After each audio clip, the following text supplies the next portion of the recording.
నమస్తే welcome to Dhruta Media journey of the leader. Nallari Kiran Kumar Reddy Telugu రాష్ట్రాల చరిత్రతో ముడిపడిన పేరు. ఆంధ్రప్రదేశ్ విభజన ఎట్టి పరిస్థితుల్లో జరగదని ఆఖరి బాల్ ఉందంటూనే క్లీన్ బౌల్డ్ అయిన సీఎం విభజన తర్వాత ప్రజాగ్రహానికి బలిపశువై ఏకంగా రాజకీయ ఉనికినే కోల్పోయిన నేత. సమైక్యాంధ్ర పార్టీ పెట్టి చేతులు కాల్చుకున్న నాయకుడు.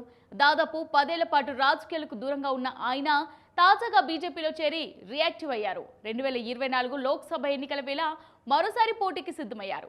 బీజేపీ ప్రకటించిన 5వ జాబితాలో రాజంపేట పార్లమెంట్ టికెట్ దక్కించుకున్నారు. తన చిరకాల ప్రత్యర్థిని దెబ్బకొట్టాలన్న కసితో కనిపిస్తున్న నల్లారి కిరణ్ కుమార్ రెడ్డి గురించి నేటి జర్నీ ఆఫ్ ది లీడర్లో తెలుసుకుందాం. కిరణ్ కుమార్ రెడ్డి పూర్తి పేరు నల్లారి కిరణ్ కుమార్ రెడ్డి. 1960 సెప్టెంబర్ 13న నల్లారి సరోజమ్మ అమర్నాథ్ రెడ్డిలకు హైదరాబాద్లో జన్మించారు. తండ్రి అమర్నాథ్ రెడ్డి రాజకీయాల్లో ఉండేవారు. నిజాం కళాశాల, ఉస్మానియా విశ్వవిద్యాలయంలో బీకాం, ఎల్ఎల్బీ పూర్తి చేశారు కిరణ్ కుమార్ రెడ్డి. నిజాం కళాశాలలో చదువుతున్న రోజుల్లోనే విద్యార్థి సంఘం నాయకునిగా సేవలందించారు. క్రికెట్ అంటే చాలా ఇష్టం.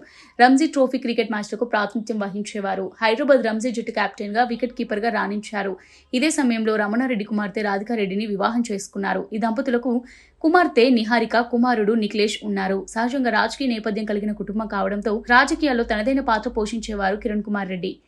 తండ్రి అమర్నాథ్ రెడ్డి 1987లో మృతి చెందిన తర్వాత ప్రత్యక్ష రాజకీయాలకు వచ్చారు కిరణ్ కుమార్ రెడ్డి. 1988లో జరిగిన వాయల్పాడు ఉప ఎన్నికల్లో తల్లి నల్లారి సరోజమ్మ కాంగ్రెస్ అభ్యర్థిగా పోటీ చేయడంలో కీలక పాత్ర పోషించారు. కానీ సరోజమ్మ తన ప్రత్యర్థి టీడీపీ అభ్యర్థి చింతల రామచంద్రారెడ్డి చేతిలో ఓడిపోయింది. తర్వాత 1989 సాధారణ ఎన్నికల్లో కిరణ్ కుమార్ రెడ్డి బరిలో దిగారు. 1989 ఎన్నికల్లో భారీ విజయం సాధించారు. Public undertakings committee, assurance committee సభ్యుడిగా సేవలందించారు. 1994లో జరిగిన ఎన్నికల్లో ఓటమి చవిచూశారు. కానీ తర్వాత పుంజుకున్నారు. 1999, 2004, 2009 ఎన్నికల్లో వరుసగా విజయాలు సాధించి హ్యాట్రిక్ కొట్టారు. రాజకీయంగా తనకు తిరుగులేదని నిరూపించుకున్నారు. 2004లో ఉమ్మడి ఏపీ సీఎంగా వైఎస్ రాజశేఖర రెడ్డి బాధ్యతలు చేపట్టిన తర్వాత ప్రభుత్వ చీఫ్ విప్గా ఎన్నికయ్యారు. దీంతో మీడియాతో పాటు ప్రజల దృష్టిని ఆకర్షించారు కిరణ్ కుమార్ రెడ్డి. సీఎం రాజశేఖర రెడ్డికి అప్పటి ఆర్థిక మంత్రి రోషయ్య కుడిభుజమైతే కిరణ్ కుమార్ రెడ్డి ఎడంభుజంగా పేరు తెచ్చుకున్నారు. 2009లో జరిగిన అసెంబ్లీ ఎన్నికల్లో కాంగ్రెస్ పార్టీ రెండోసారి అధికారంలోకి వచ్చింది. స్పీకర్ పదవికి కిరణ్ కుమార్ రెడ్డి పేరును అప్పటి CM YS Rajasekhara Reddy, AIMIM floor leader Akbaruddin Owaisi, వ్యవసాయ మంత్రి ఎన్ రఘువీరారెడ్డి ప్రతిపాదించారు. దీంతో స్పీకర్గా ఎన్నికయ్యారు కిరణ్ కుమార్ రెడ్డి. అయితే వైఎస్ రాజశేఖర రెడ్డి మరణం తర్వాత ఉమ్మడి ఏపీలో రాజకీయాలు మారిపోయాయి. ఆర్థిక మంత్రి రోషయ్య ముఖ్యమంత్రిగా బాధ్యతలు చేపట్టారు.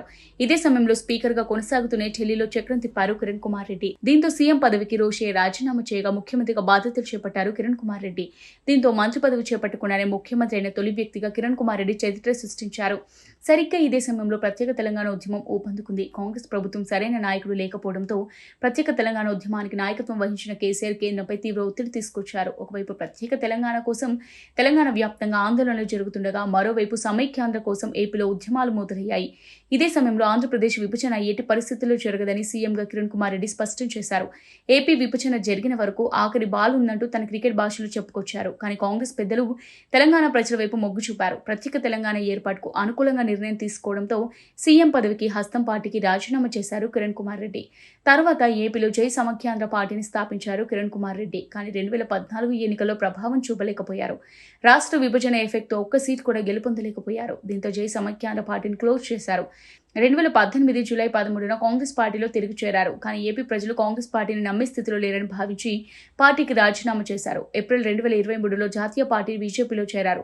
10 ఏళ్ల గ్యాప్ తర్వాత ఎన్నికలకు ప్రత్యక్ష ఎన్నికలకు రెడీ అయ్యారు. రాజంపేట పార్లమెంట్ స్థానం నుంచి బీజేపీ ఎంపీ అభ్యర్థిగా పోటీకి సిద్ధమయ్యారు. టీడీపీ, జనసేన, బీజేపీ పొత్తు ఉండడంతో తన గెలుపు కూడా పెద్ద కష్టం కాదని అంచనాలు వేసుకుంటున్నారు. మాజీ సీఎం నల్లారి కిరణ్ కుమార్ రెడ్డి. మరి రెడ్డి గారికి పొలిటికల్ గా పూర్వ వైభవం వస్తుందా లేదా కాలమే నిర్ణయించాల్సి ఉంది. ఇది వాటి జర్నీ ఆఫ్ ద లీడర్. మరో లీడర్ ప్రస్థానంతో మళ్ళీ కలుద్దాం. Keep watching Dhruta media.